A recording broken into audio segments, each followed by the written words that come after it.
Dr. Sarah Chen had been a veterinarian in rural Montana for 8 years, and she'd seen her share of emergencies.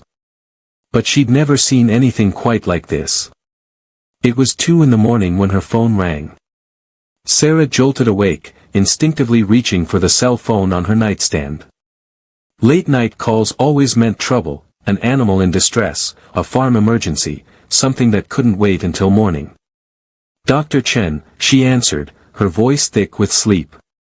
Sarah, it's Tom. Tom Halstead was the sheriff of Whitefish County, a good man who'd been in law enforcement for 30 years. I need you to come out to Old Mill Road, about 3 miles past the Henderson place. We've got a situation. What kind of situation? An injured animal? Yes and no, Tom said, his voice strained. There's a man out here. He's been shot. Pretty badly. And he's got a German shepherd with him, also injured. The man won't let go of the dog, and the dog won't leave the man. EMTs can't get close enough to treat either of them. Sarah was already out of bed, pulling on clothes. How bad are the injuries? Bad enough that we need to move fast. But this dog is trained, military trained, I think. He's protecting his handler. Won't let anyone near. I thought maybe you could help. I'm on my way, Sarah said. She grabbed her emergency veterinary kit and was in her truck within 5 minutes. Her small house was on the edge of town, and Old Mill Road was about 20 minutes away, a remote stretch of highway that wound through dense forest. Not many people traveled it at night. As she drove through the darkness, Sarah wondered what had happened. A shooting in Whitefish County was rare, they were a small community where everyone knew everyone. And a military working dog? That was unusual. The nearest military base was 3 hours away. When she arrived at the scene, it looked like something out of a movie. Police cars blocked the road, their lights flashing red and blue against the trees. An ambulance sat nearby, its back doors open. Tom stood with 2 EMTs and a younger deputy, all of them keeping their distance from something in the ditch beside the road. Sarah parked and grabbed her kit. Tom walked over to meet her. Thank God you're here, he said. We've been trying to approach for 20 minutes. Every time someone gets close, that dog goes into protection mode. Doesn't bark, doesn't growl, just positions himself and shows teeth. The man keeps saying, stand down, Ranger, but the dog won't listen. Is the man conscious? Barely.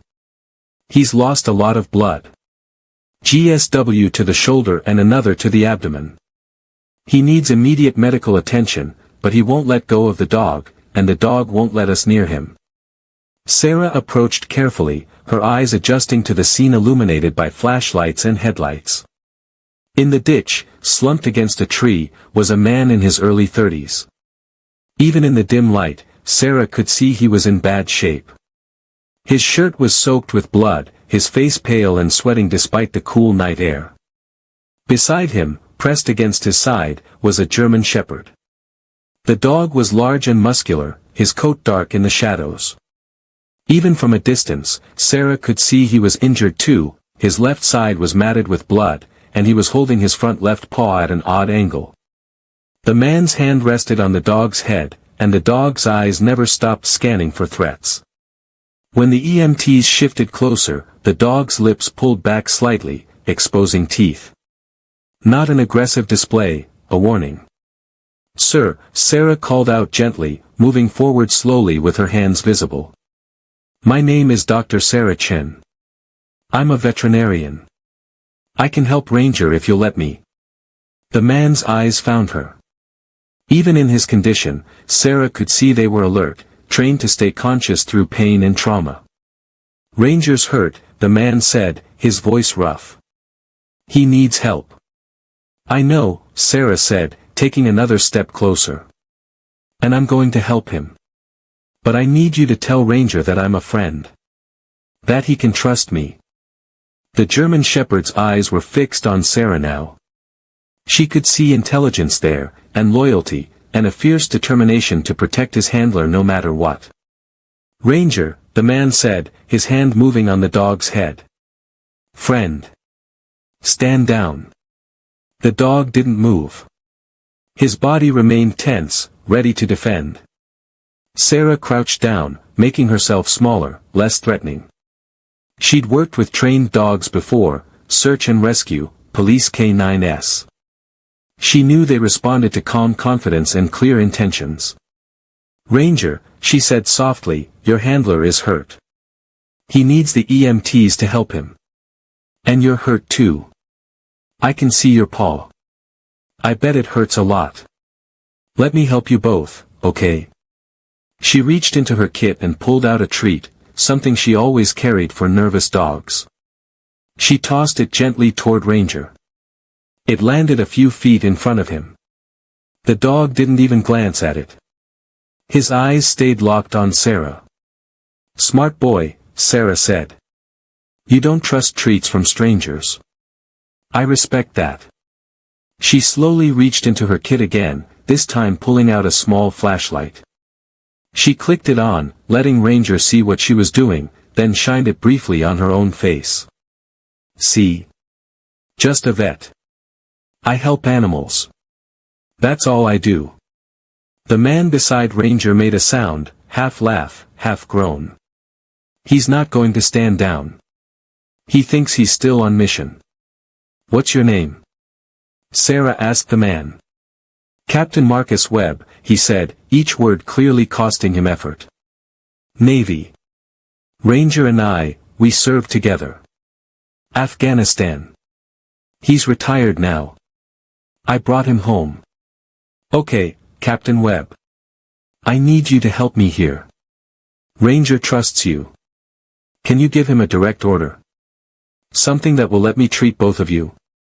Marcus's hand trembled on Ranger's head. Ranger. Mission focus, protect package.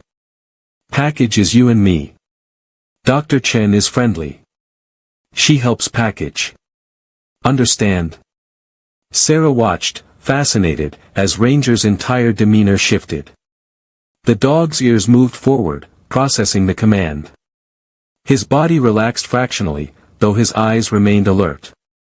Good boy, Marcus whispered. Then, to Sarah, you can approach. But slow. And don't touch me until you've checked Ranger. He needs to see you're not a threat to him first. Sarah moved forward carefully, narrating every action. I'm coming closer now, Ranger. I'm going to check your injuries. Then I'm going to help your handler. Okay. She knelt beside the dog, giving him time to sniff her hand.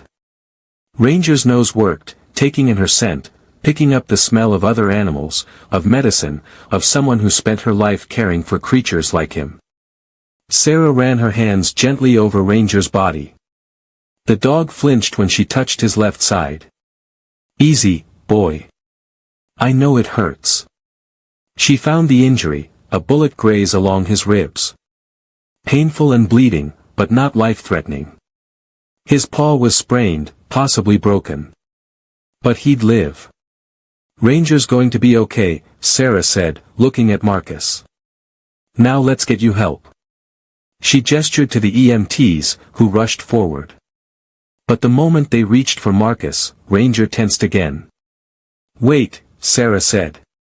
Ranger, I'm going to treat you while they treat Marcus. We're both helping. Both friends. Okay. She positioned herself so she was clearly working on Ranger, bandaging the dog's side and examining his paw, while the EMTs carefully began assessing Marcus's injuries. It was the only way to keep Ranger calm, letting him see that his handler was being helped while he received care too. As Sarah worked, she noticed details about Marcus. Despite his injuries, he maintained awareness of his surroundings. His eyes tracked every movement. Even in severe pain, he was alert, assessing threats, protecting his dog. This was a man trained for combat. Trained to survive. Captain Webb, one of the EMTs said, we need to move you to the ambulance. You've lost a lot of blood. Not without Ranger, Marcus said, his voice getting weaker. "Sir, the dog can't ride in the ambulance." "Then I don't go." Sheriff Tom stepped forward. "Captain, you're going to die if we don't get you to a hospital. Be reasonable." "I am being reasonable," Marcus said, his grip tightening on Ranger's collar. "Ranger's been shot protecting me. I'm not leaving him on the side of the road." Sarah looked at the EMTs, at Tom, then back at Marcus and Ranger. She made a decision. "Ranger rides with me," Sarah said. "I'll follow the ambulance to the hospital. Captain Webb, you can see my truck from the ambulance. You'll know Ranger is safe. Will that work?" Marcus studied her face for a long moment. Then he nodded. "Ranger, go with Dr. Chen. Guard mission. Protect yourself. I'll see you soon." Ranger whined, a heartbreaking sound, but he allowed Sarah to gently lead him away as the EMTs loaded Marcus onto a stretcher. Sarah helped Ranger into her truck, settling him in the passenger seat. The dog kept his eyes fixed on the ambulance, watching as his handler was loaded inside. "It's okay, boy," Sarah said softly. "We're going to follow them. You'll see him soon." The convoy headed to Whitefish Regional Hospital, ambulance, police cars, and Sarah's truck with a wounded military working dog in the passenger seat. As she drove, Sarah glanced at Ranger. The dog sat perfectly still, his eyes never leaving the ambulance ahead. Even injured and exhausted, he remained focused on his mission, protecting his handler. "You're a good boy, Ranger," Sarah said. "Your handler is lucky to have you." Ranger's ears twitched at the sound of her voice, but he didn't look away from the ambulance. At the hospital, chaos erupted. Marcus was rushed into emergency surgery. Sarah tried to bring Ranger inside, but hospital security stopped her. "No animals allowed," the security guard said firmly. "He's a military working dog," Sarah argued. "His handler was just taken into surgery. They've served together. Hospital policy. No exceptions." Sarah looked at Ranger, who was visibly distressed now that Marcus had disappeared from view. The dog was scanning the hallways, searching for his handler, a low whine building in his throat. Sheriff Tom appeared, having followed them inside. "Let the dog in," he told the security guard. "This is a special circumstance." "Sheriff, I can't." "Yes, you can. Either you let this dog in, or I'll arrest you for obstruction of a criminal investigation. Because what happened to Captain Webb and his dog was a shooting, and I'm treating it as attempted murder. This dog is a witness and potentially evidence. He needs to be where I say he needs to be." It was complete nonsense from a legal standpoint, but the security guard backed down. Sarah led Ranger to the surgical waiting area. She sat on the floor with him, keeping a hand on his head, murmuring reassurances. Hospital staff came by to complain, but one look at Tom's stern expression and they moved on. 3 hours later, a surgeon emerged, still in her scrubs. "Family of Marcus Webb?" Sarah stood up. "I'm Dr. Chen. I treated his dog. How is he?" The surgeon looked at the German shepherd sitting at Sarah's feet, then back at Sarah. "He's stable. The shoulder wound was clean, bullet passed through. But the abdominal wound was more serious. We had to remove part of his spleen. He lost a lot of blood. But he's strong, in excellent physical condition. He should recover fully." "Can his dog see him?" Sarah asked. "I know it sounds strange, but they've served together. Ranger needs to know his handler is alive." The surgeon hesitated. "That's highly irregular." "Please," Sarah said. "You should have seen them at the scene. Ranger wouldn't let anyone near Marcus until he was sure we were trying to help. He's been shot too. He's exhausted and scared. Just 5 minutes. Just so he can see Marcus is alive." The surgeon looked at Ranger again, at the intelligence in his eyes, the worry in his posture. 5 minutes, she agreed. "And if anyone asks, this never happened. Sarah led Ranger through the hospital corridors to the recovery room where Marcus lay unconscious, hooked up to monitors and IVs. The moment they entered, Ranger pulled forward, moving to Marcus's bedside. The dog rose up on his hind legs, carefully, protecting his injured paw, and sniffed Marcus's face. His tail began to wag slightly. Marcus was alive. Breathing. Safe. Ranger settled down beside the bed, his head resting near Marcus's hand. The tension that had held the dog rigid for hours finally eased. Sarah sat in a chair, watching. She should leave, should go home and get some sleep.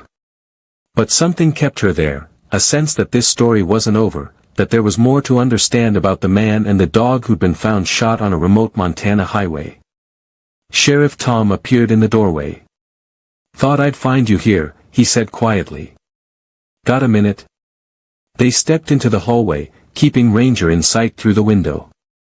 "I did some checking on Captain Marcus Webb," Tom said. "He's Navy, like he said.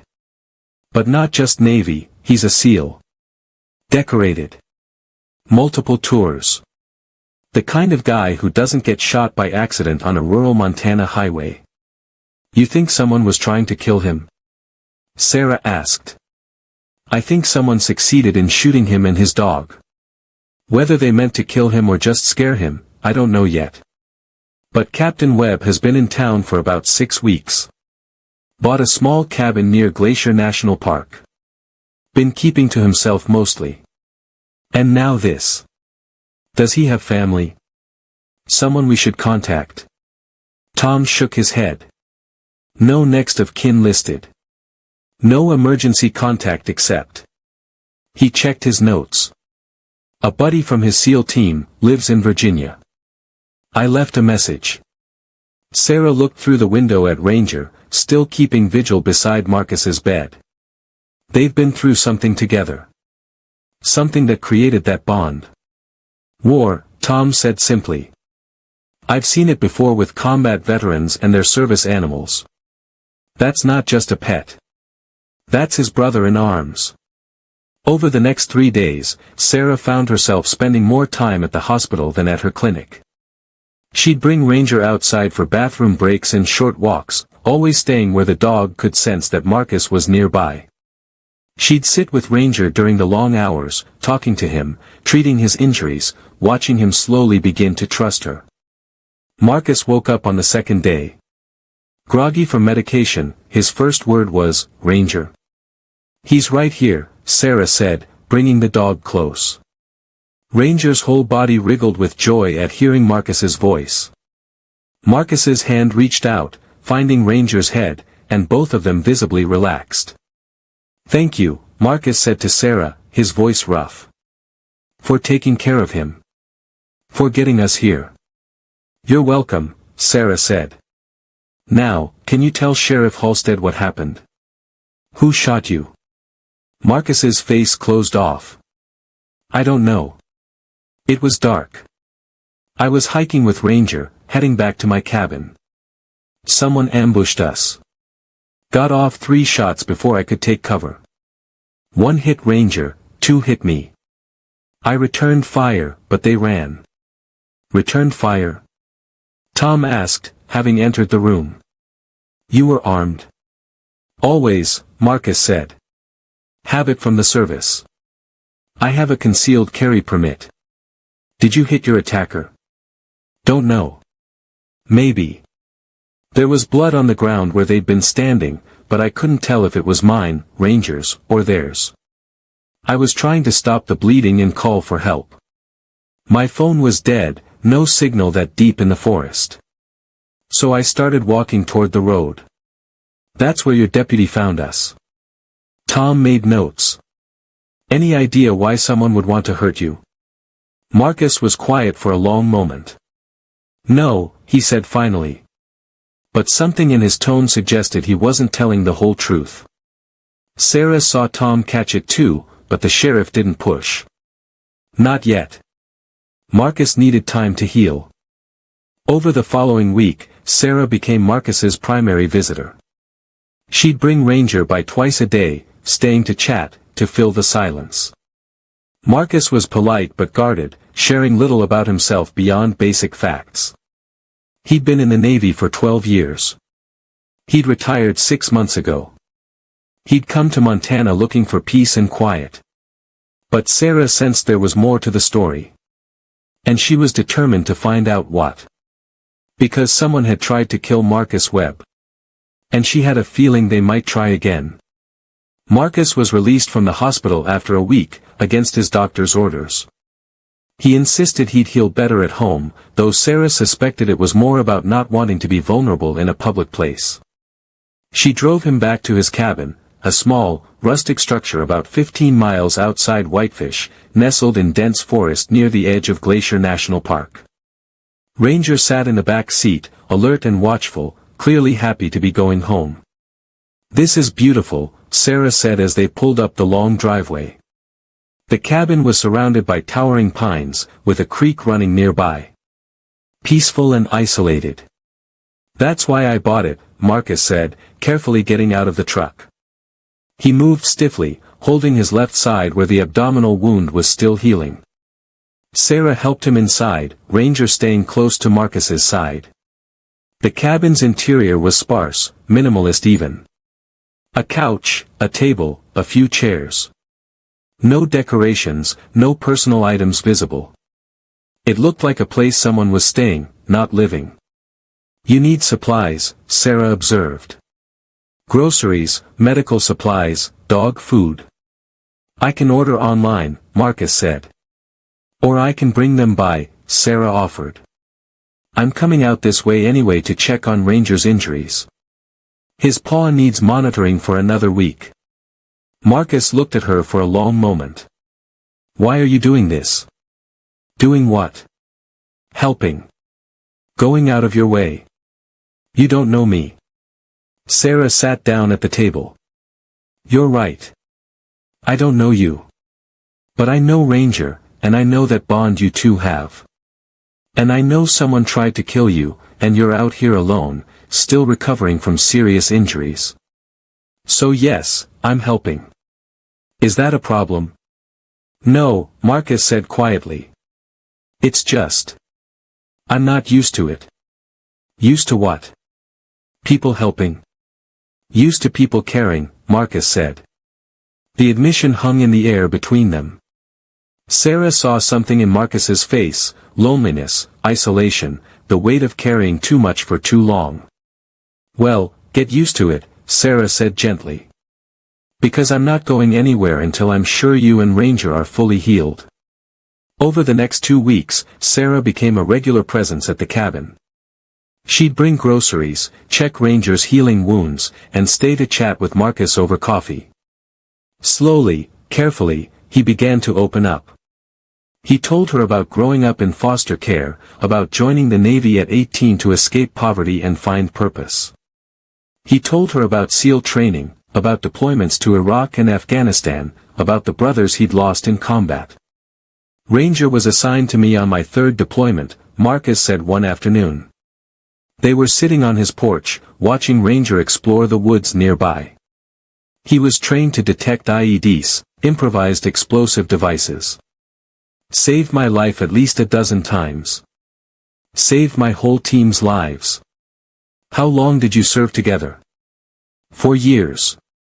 Then he got injured, took shrapnel from a blast he detected just seconds too late. Broke his leg, damaged his left shoulder. He was retired from active duty. I made sure I got to adopt him when my enlistment ended." "You retired because of him," Sarah realized. "Partly. Also because." Marcus paused, choosing words carefully. "Because I'd seen enough. Done enough. I needed to stop before I became someone I didn't recognize." Sarah understood what he wasn't saying. Combat changed people. She'd seen it in the veterans who came to her clinic, who carried invisible wounds alongside visible ones. "Do you think what happened, the shooting, is connected to your military service?" Sarah asked. Marcus's expression shuddered. "I don't know." But Sarah was starting to suspect he did know. Or at least, he suspected. Sheriff Tom came by a few days later with an update on the investigation. The ballistics report had come back. The bullets that hit Marcus and Ranger were from a military-grade rifle. Professional work, not some random hunter or amateur shooter. This was a targeted attack, Tom said bluntly. Someone with training came after you, Captain Webb. And I think you know why. Marcus sat silent, his hand resting on Ranger's head. Marcus, Tom pressed, if someone's trying to kill you, I need to know why so I can protect you. And more importantly, so I can protect this community. Because right now, we have someone dangerous out there with military-grade weapons. I don't know who's after me, Marcus said finally. But I can guess. Then guess, Tom said. Marcus took a deep breath. On my last deployment, my team uncovered something. A smuggling operation, weapons, drugs, and money moving from Afghanistan through military channels back to the States. Someone in the military was running it, using deployment rotations to move contraband. Sarah felt her stomach drop. You reported it? We tried. My team leader, Lieutenant Commander James Rourke, filed reports with our commanding officer. But nothing happened. The investigation stalled. And then things started going wrong for our team. Ambushes that seemed too coordinated. Intelligence that turned out to be bad. 2 of my teammates died in situations that felt wrong. You think someone in the military was targeting you, Tom said. I think whoever was running that smuggling operation had enough power to shut down investigations and punish anyone who got in their way. After Rourke died, officially killed in action, but I have my doubts, the rest of us kept our heads down. We finished our tours and got out as fast as we could. How many of you knew about this smuggling operation? Sarah asked. 5. Rourke, me, and 3 others. Rourke's dead. One of the others, Sergeant Mike Torres, died 6 months ago in a car accident in Texas.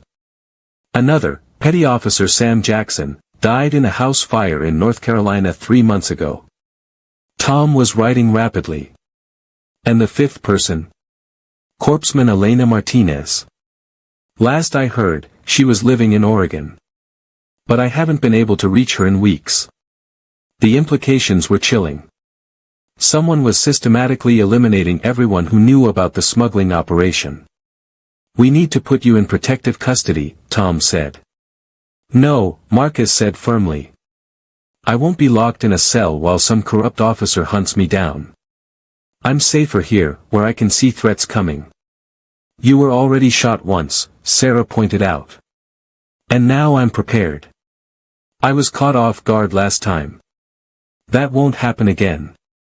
Over the following days, Marcus transformed the cabin into a defensive position. He installed motion sensors around the perimeter.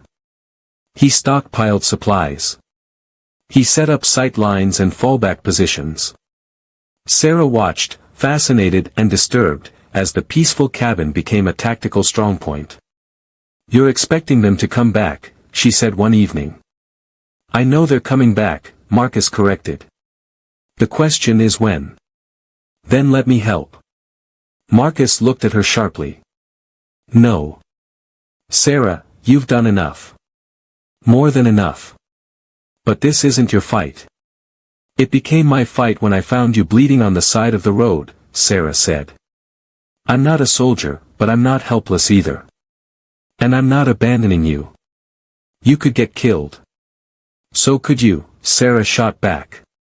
But that's not stopping you from fighting. They stared at each other, 2 stubborn people neither willing to back down. Finally, Marcus sighed. If you're staying, you follow my orders. No arguments, no hesitation. Agreed? Agreed, Sarah said. Marcus began teaching her basics, how to watch for surveillance, how to recognize threats, what to do if shooting started. It wasn't extensive training, but it was something. Ranger seemed to approve of Sarah's presence. The dog had fully bonded with her over the weeks of recovery, accepting her as part of his pack. He'd position himself between Sarah and any strangers, showing the same protective instincts he showed for Marcus. "He trusts you," Marcus observed one day. "I'm trustworthy," Sarah replied. "You are," Marcus agreed. "That's a rare thing." 3 weeks after Marcus came home from the hospital, Sheriff Tom called with disturbing news. Elena Martinez, the last surviving member of Marcus's team, had been found dead in her Oregon apartment. The official ruling was suicide, but Tom's contacts in Oregon law enforcement had doubts. "They think it was staged," Tom told Marcus. "Made to look like suicide." But there were inconsistencies. A struggle. Defensive wounds. "They're investigating it as a homicide." Marcus's face was granite. "They've killed everyone. Everyone except me. Then we need to get you somewhere safe." "There is nowhere safe," Marcus interrupted.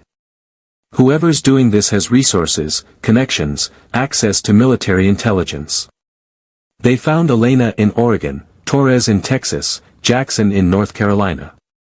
They'll find me wherever I go." "So what's your plan?" Tom asked. "Wait here for them to come finish the job." "No," Marcus said. "I'm going to find them first. I'm going to figure out who's running this operation, and I'm going to expose them." "How?" Sarah asked. Marcus pulled out his laptop. Rourke kept backups.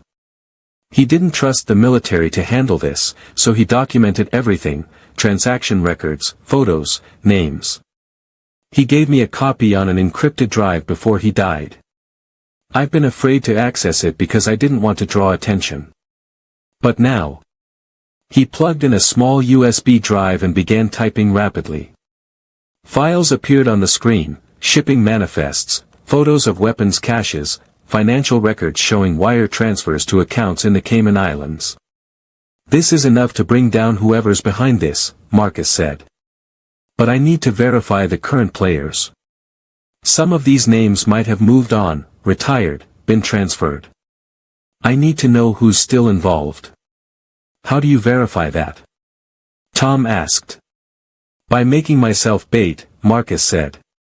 "If I start accessing these files, querying these names, whoever's monitoring will know. And they'll come for me."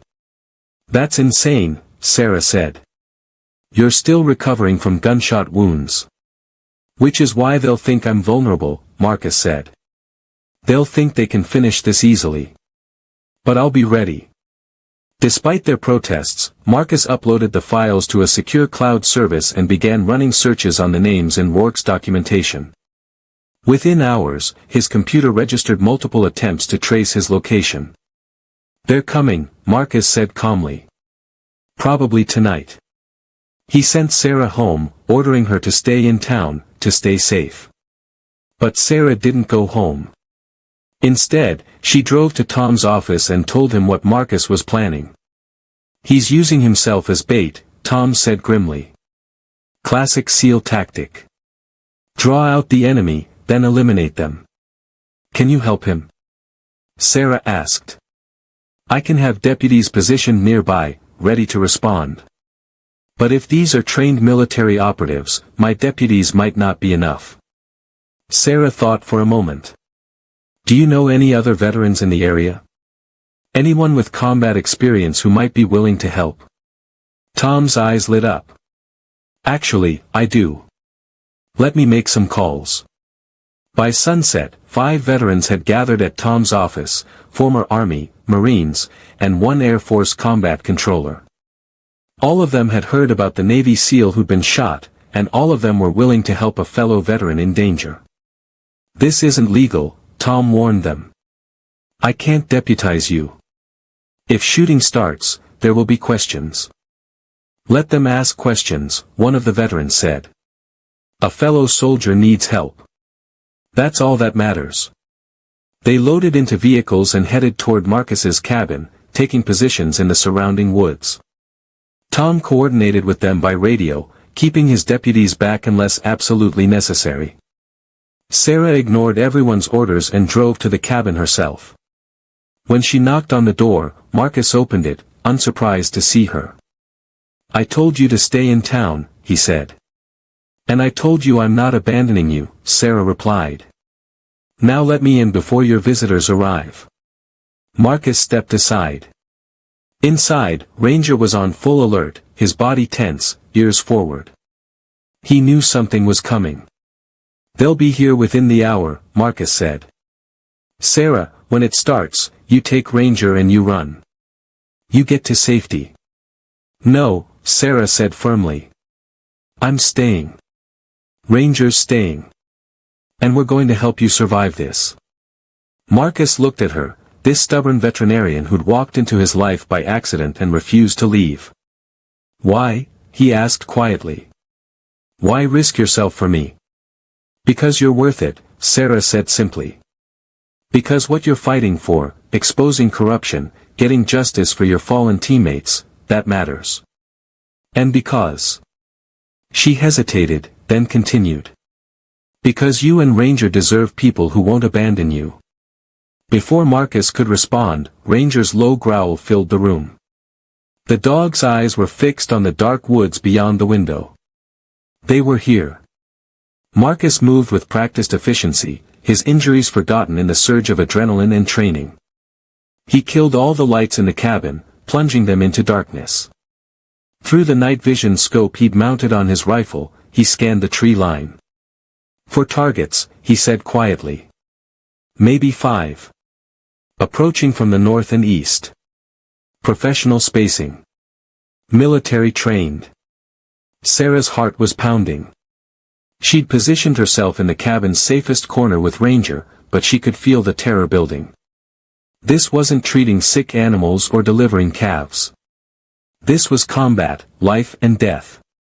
"Sarah," Marcus said, his voice calm despite the circumstances, "no matter what happens, stay down. Don't try to help me fight. Just protect Ranger and yourself. Understand?" "I understand," Sarah whispered. Marcus moved to a window with a clear sight line to the approaching threat. Through his scope, he could see them now, 4 figures dressed in tactical gear, moving with military precision toward the cabin. They thought they had the advantage of surprise. They were wrong. Marcus keyed the radio Tom had given him. "Sheriff, you seeing this?" "We've got eyes on 4 hostiles," Tom's voice crackled back. "Our people are in position. Say the word and we move." "Wait for my signal," Marcus said. "Let them commit. I want to know who sent them." The figures reached the perimeter of the cabin clearing. Marcus could see them communicating with hand signals, coordinating their approach. 1 moved toward the front door. 2 flanked around the sides. The 4th held back, probably providing overwatch. Marcus had prepared for this. He'd placed motion-activated lights around the cabin that he could trigger remotely. He also had several surprises, trip wires, noise makers, obstacles that would disrupt a coordinated assault. When the first attacker reached the porch steps, Marcus hit the lights. The clearing exploded in illumination. The 4 attackers froze, momentarily blinded. Marcus used that moment to open the cabin door and step out, his rifle raised.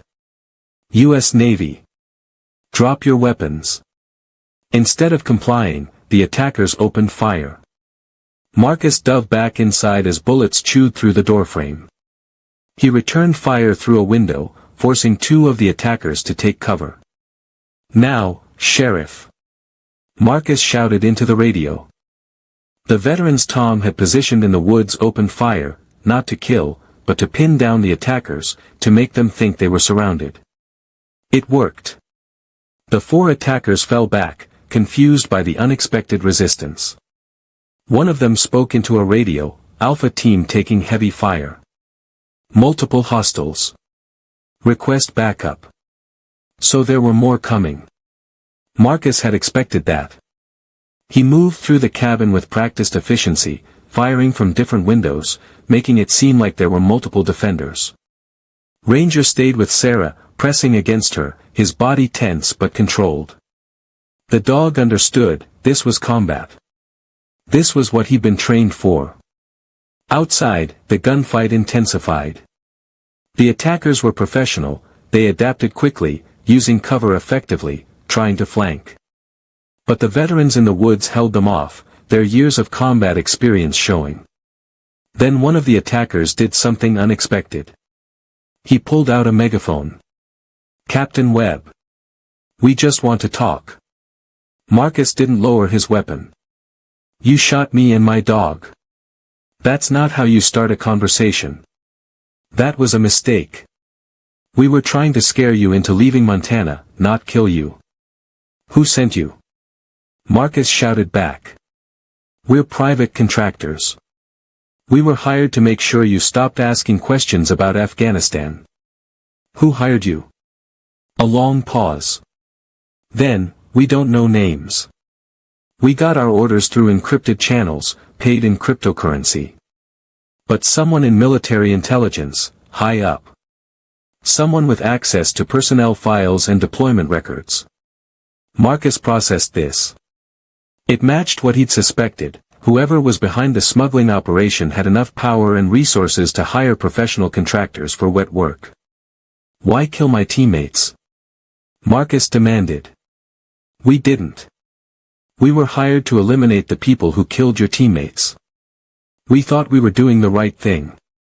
Marcus felt the world tilt. "What? The people who ambushed you 2 weeks ago, they weren't us.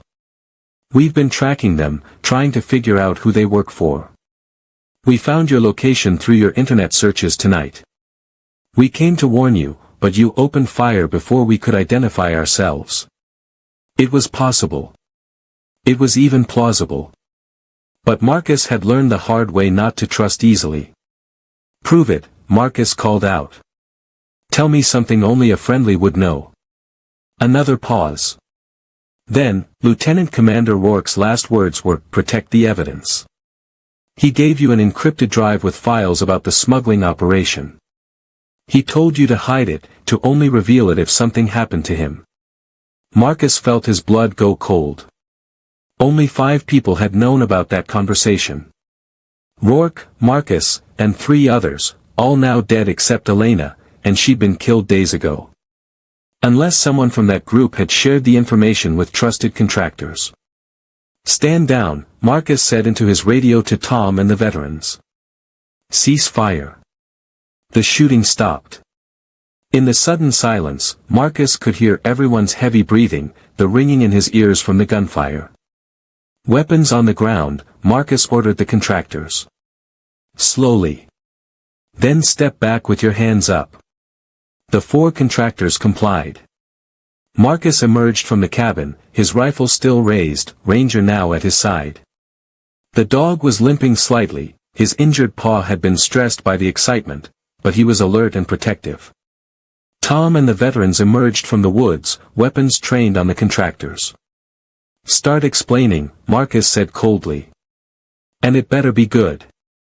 The lead contractor, a man in his 40s with a scarred face and tired eyes, spoke. "My name is David Reeves. Former Army Ranger. We were contacted 3 months ago by someone claiming to be from military intelligence. They said there was a rogue operation targeting Navy SEALs who'd served in Afghanistan. They hired us to provide protection." "Protection?" Marcus said incredulously. "My teammates are dead." "We didn't get to them in time," Reeves said, anguish in his voice. "Torres was killed before we even knew he was a target. Jackson too. We got to Martinez's location, but whoever hit her was better, faster. We found her body. And you came after me. We came to warn you. But we screwed up 2 weeks ago. We spotted another team moving on your position. We engaged them, tried to drive them off. In the chaos, you got caught in the crossfire. We didn't mean to hurt you. We didn't mean to hurt your dog." Marcus wanted to believe him. But years of combat and betrayal had made him cautious. "You're telling me there are 2 groups of contractors?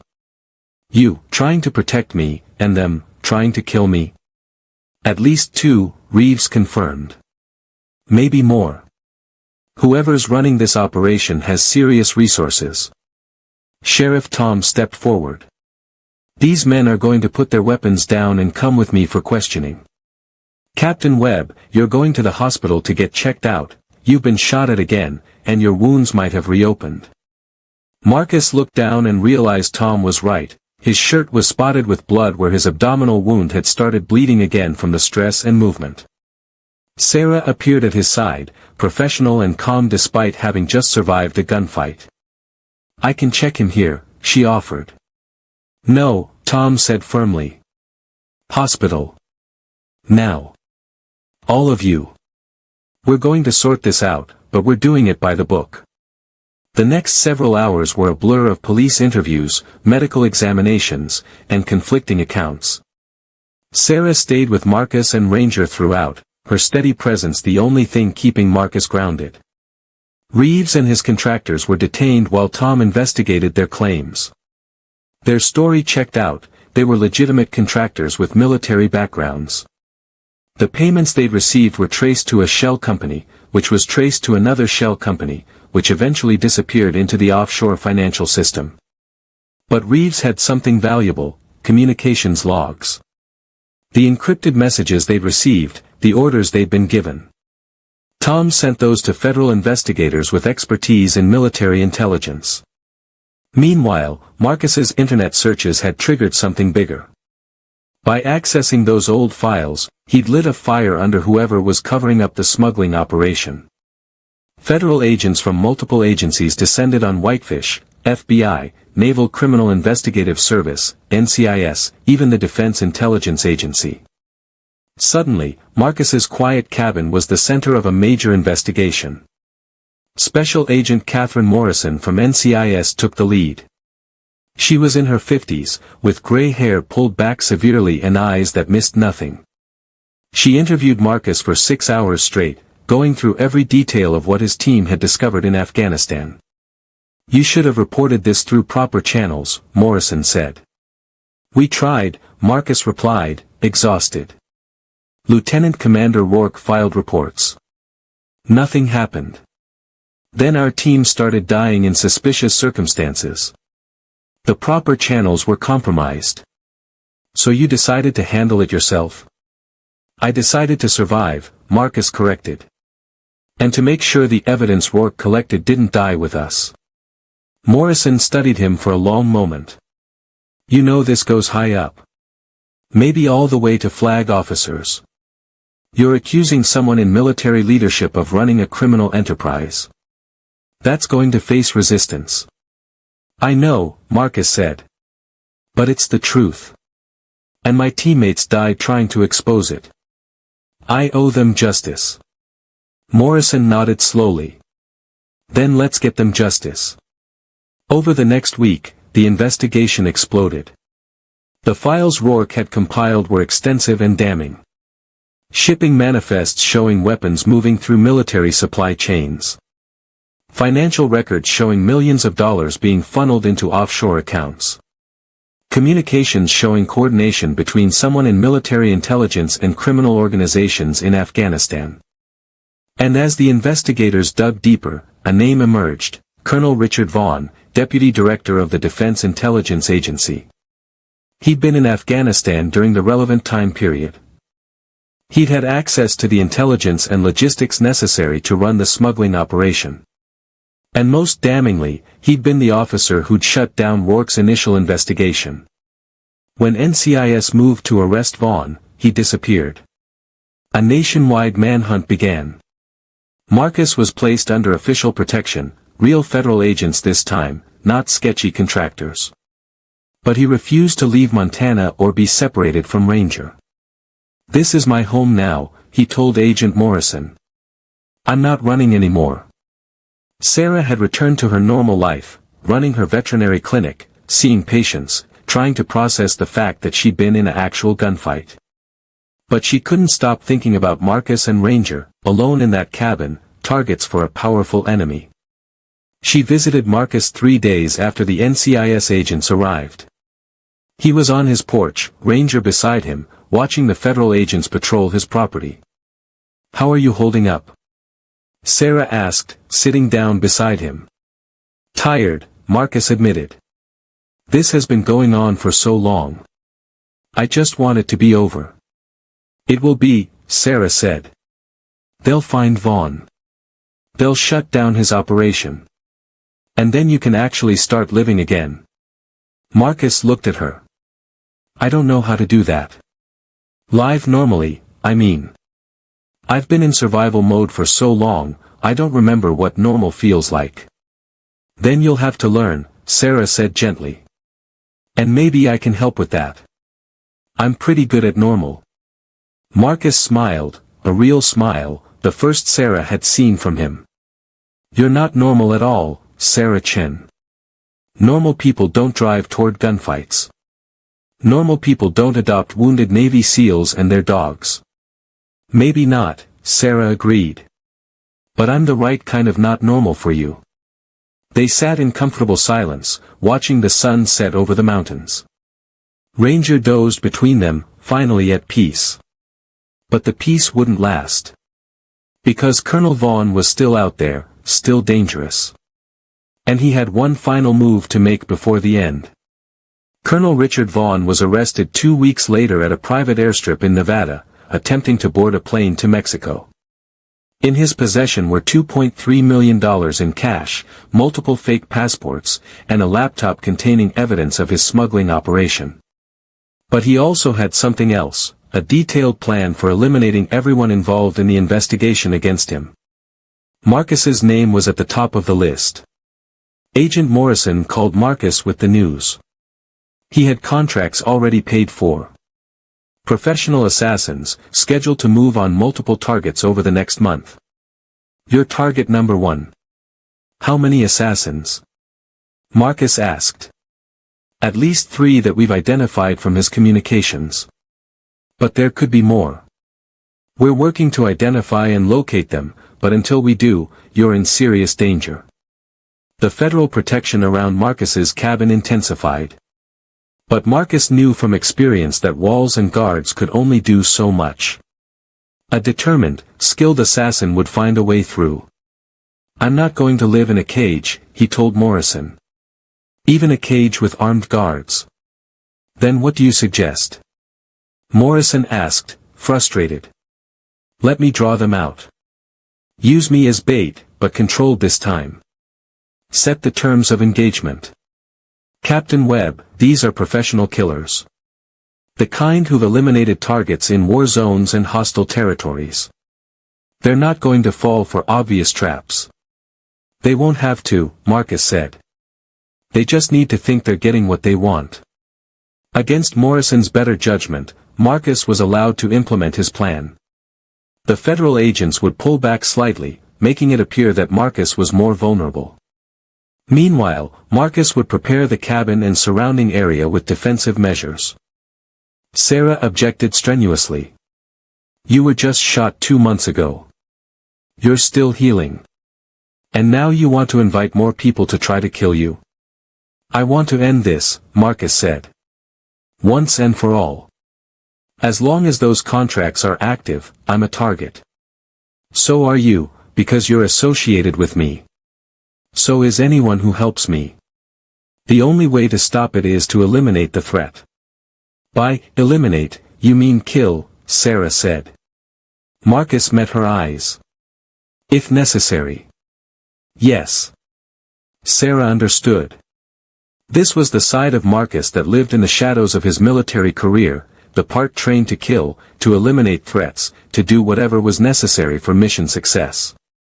She didn't judge him for it, but it scared her. Just promise me you'll be careful, she said. I promise, Marcus replied. And Sarah? When this is over, if I survive, I'd like to take you to dinner. Actual dinner, in town, like normal people. Despite everything, Sarah smiled. That sounds nice. The trap was set over the next 3 days. Marcus made himself visible, going into town, grocery shopping, visiting the hardware store. He appeared to be moving around with minimal protection, though federal agents were watching from a distance. Ranger stayed close, his senses alert for danger. The dog had been through enough to know when his handler was preparing for combat. On the fourth day, Ranger gave the first alert. His ears went forward, his body tensed, his eyes fixed on the forest north of the cabin. Someone was out there.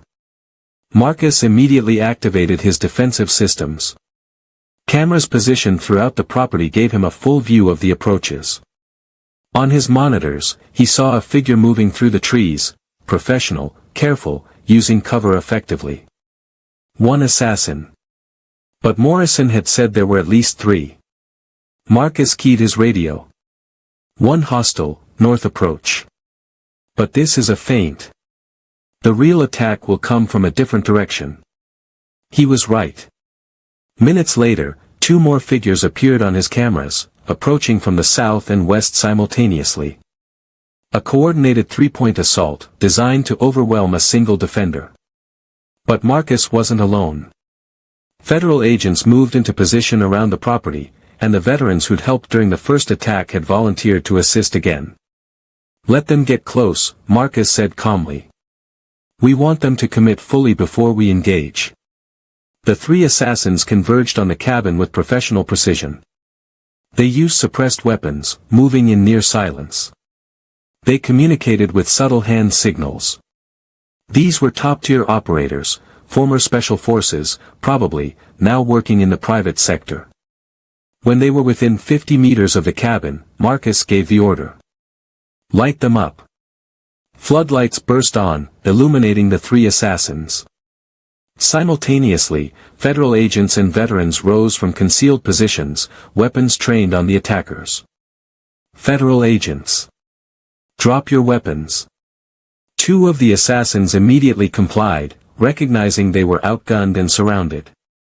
But the third, the one approaching from the north, made a different choice.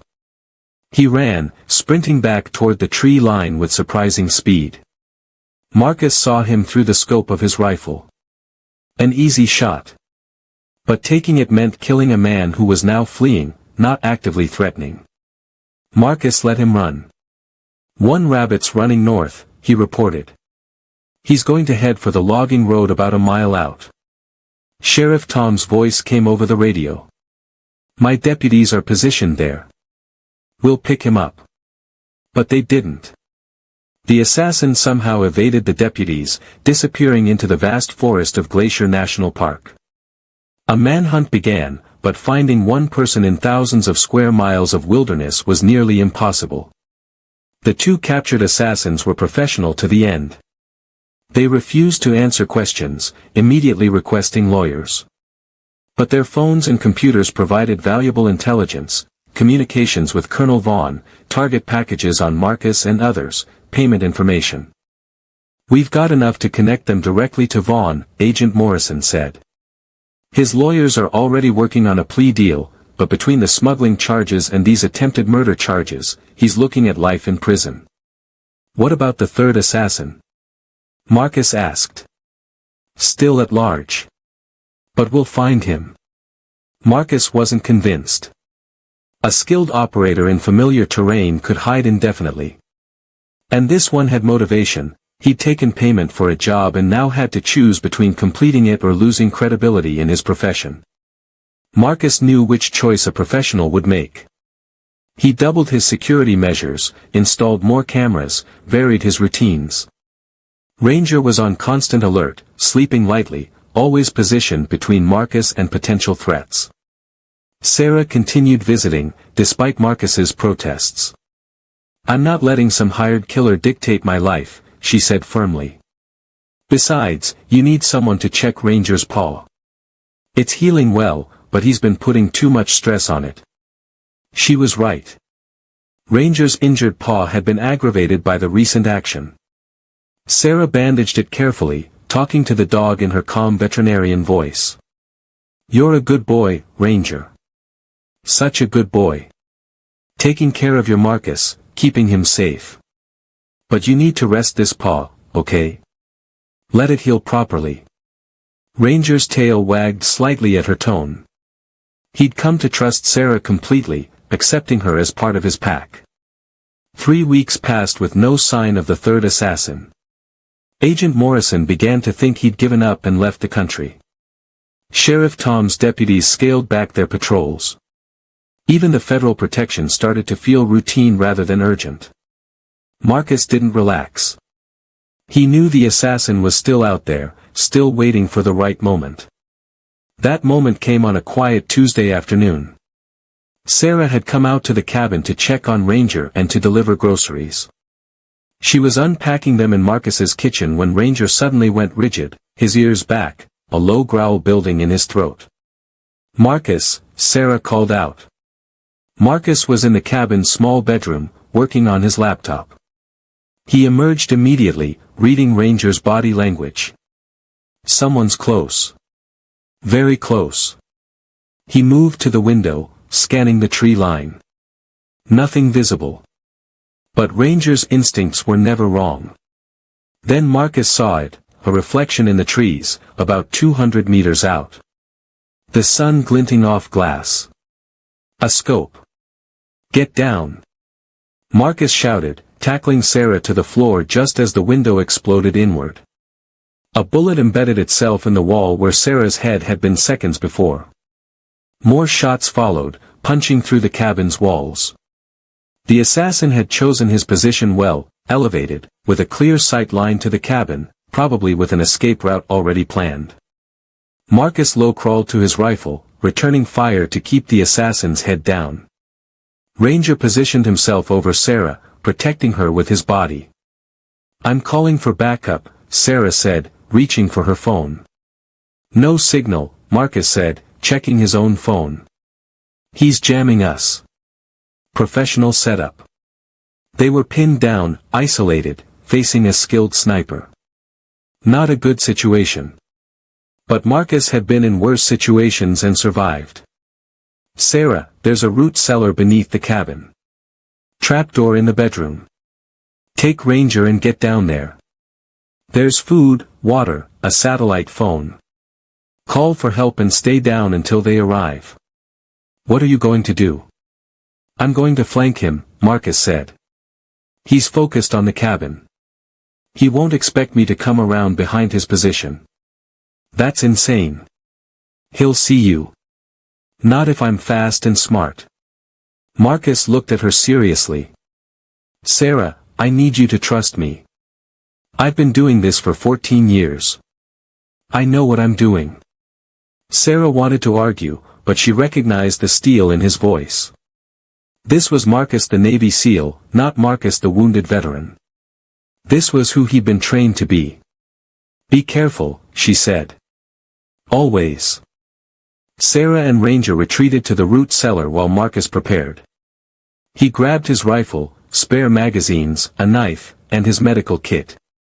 Then he slipped out the back door while the assassin was focused on the front. Marcus moved through the forest like a ghost, using every bit of cover, staying low and silent. His wounds ached, his abdominal injury sending sharp pains with every movement. But he pushed through it. Pain was temporary. Death was permanent. He circled wide, approaching the assassin's position from behind. It took 20 minutes of careful movement, but finally Marcus was in position. He could see the assassin now, a man in his 40s, professional setup with a high-powered rifle and thermal scope. The assassin was focused on the cabin, watching for movement. Marcus raised his rifle, centering the scope on the assassin's back. One shot would end this. But something made him hesitate. This man was doing a job, following orders. Did he deserve to die for that? Then Marcus thought about Rourke, Torres, Jackson, and Martinez, his teammates, his friends, killed by orders from men like this. He thought about Sarah, nearly killed minutes ago. He thought about all the targets in Vaughn's plans, all the people who'd die if these contracts weren't stopped. "Drop the weapon," Marcus called out. "Federal agents are on the way. You have one chance to surrender." The assassin spun, bringing his rifle around. But Marcus was faster. 2 shots, center mass, professional placement. The assassin dropped, his rifle falling from nerveless fingers. Marcus approached carefully, weapon raised, checking for other threats. The assassin was still alive but wounded badly. One bullet had hit his chest, the other his shoulder. "Why?" Marcus asked, kneeling beside him. "Why take this contract? You had to know it would end badly." The assassin coughed, blood on his lips. "Got family, debts, needed the money." "Who are you?" "Nobody, just a contractor, trying to survive." Marcus felt a strange kinship with this dying man. They'd both been soldiers.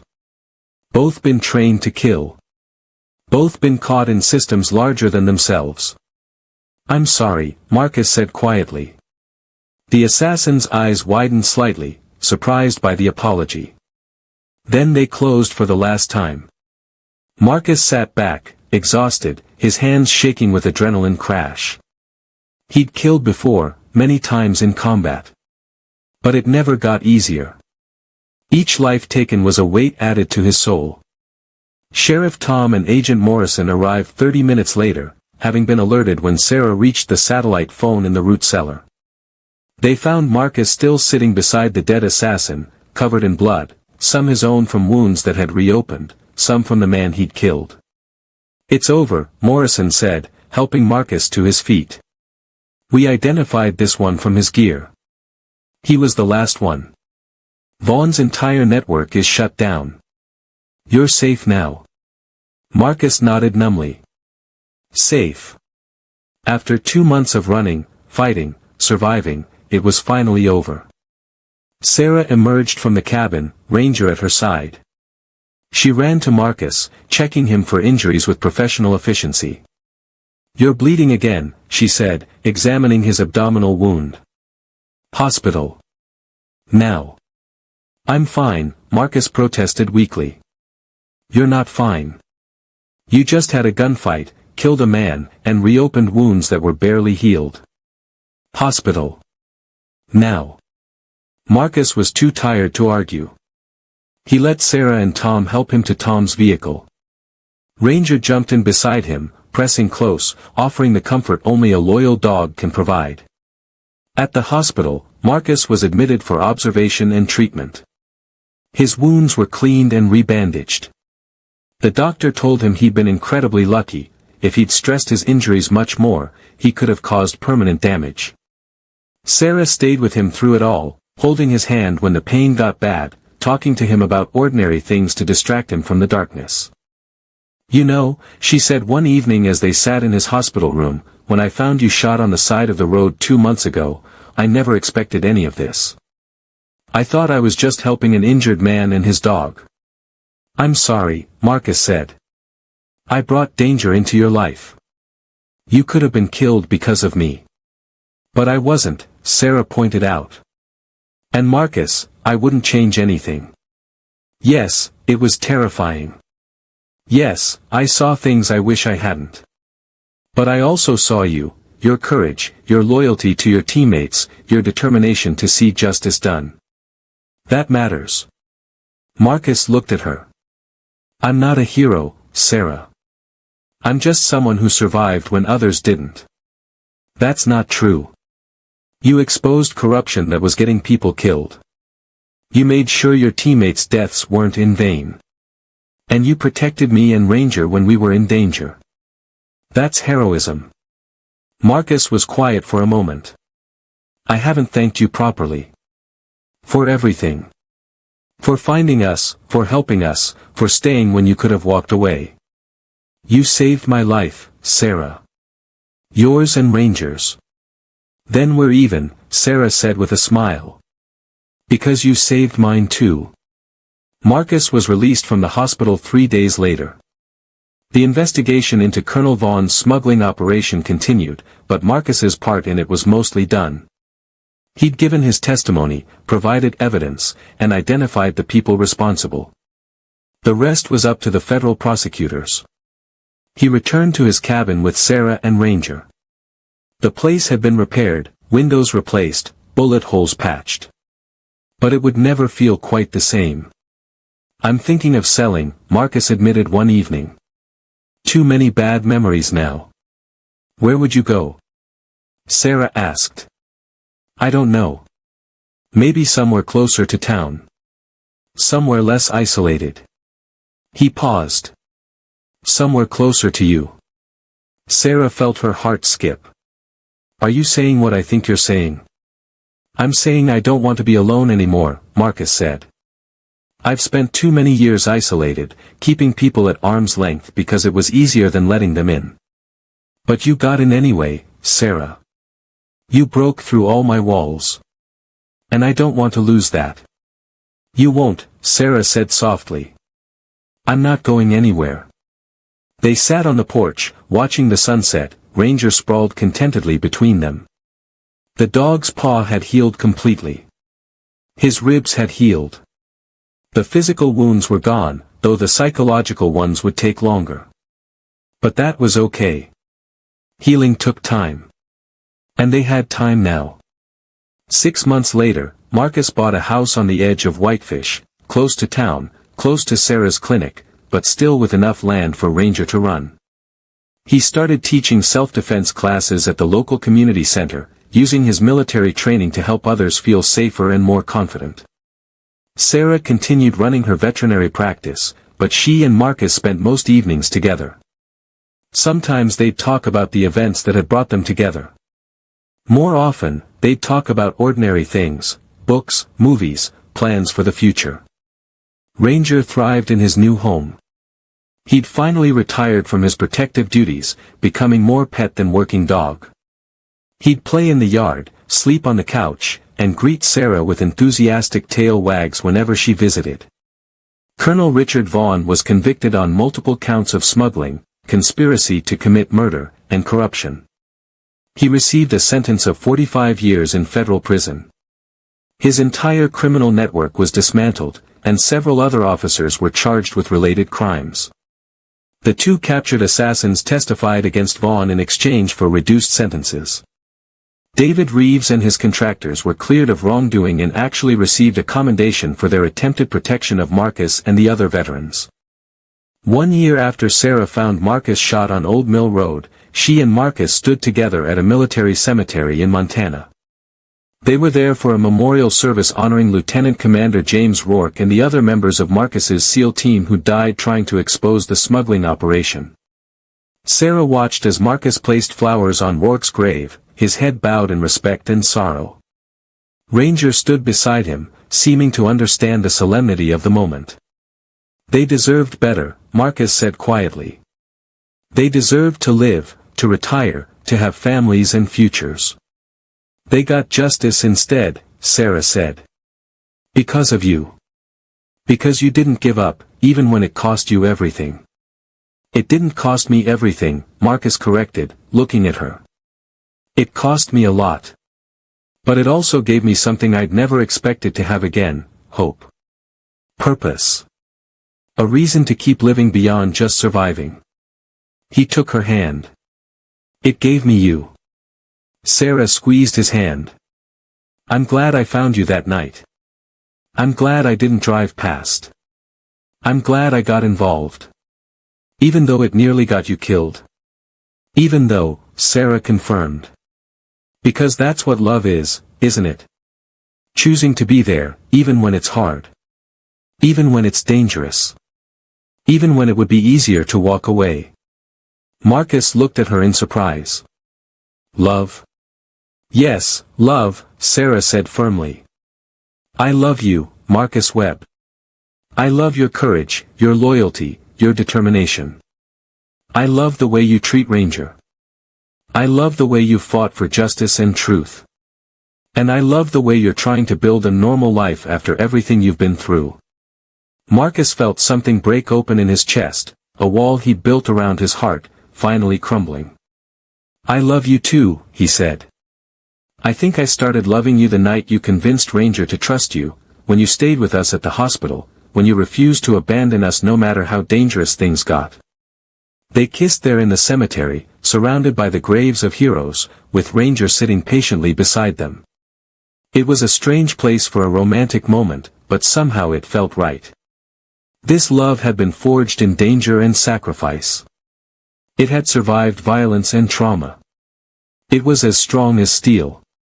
5 years later, Sarah and Marcus were married in a small ceremony attended by close friends, Tom Halstead, Agent Morrison, David Reeves and his team, and several of the veterans who'd helped defend Marcus's cabin. Ranger, now elderly but still dignified, carried the rings down the aisle on a special pillow attached to his vest. They built a life together, Marcus teaching and occasionally consulting with local law enforcement, Sarah running her expanding veterinary practice. They bought a larger house with room for the dogs they'd end up rescuing and the children they'd eventually adopt. But they never forgot that night on Old Mill Road. The night a veterinarian found a man shot and holding his German Shepherd. The night that changed both their lives forever. Because sometimes, the most extraordinary stories begin with the simplest acts of kindness. A woman who stopped to help instead of driving past. A man who trusted a stranger with his life and his beloved dog's life. A dog who knew, even when his handler was wounded and vulnerable, that some people were worth protecting. And sometimes, those simple acts of kindness blossom into something beautiful: love, family, purpose, hope. Marcus Webb had survived war, betrayal, and assassination attempts. But in the end, what saved him wasn't his military training or his combat skills. It was the courage of a small-town veterinarian who refused to abandon him when he needed help most. And that, more than any medal or commendation, was the greatest gift Marcus had ever received.